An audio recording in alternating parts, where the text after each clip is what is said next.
Elon Musk's new AI-powered answer to Wikipedia gets some basic facts wrong and pushes racist conspiracy theories. Grokipedia launched in early October, and Musk said it would be a counterweight to what he calls Wikipedia's left-biased content.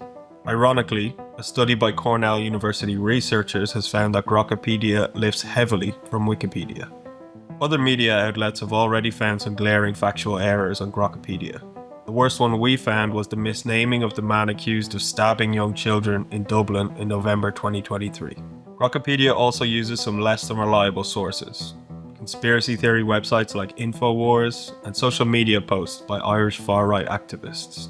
Basic factual errors are not the only issue though. Grokipedia also presents racist conspiracy theories like white genocide and the Great Replacement as though they are legitimate ideas with empirical underpinnings. Both theories see migration to European and settler colonial states like the US as an invasion organised by elites, often Jews, who want to wipe out white people.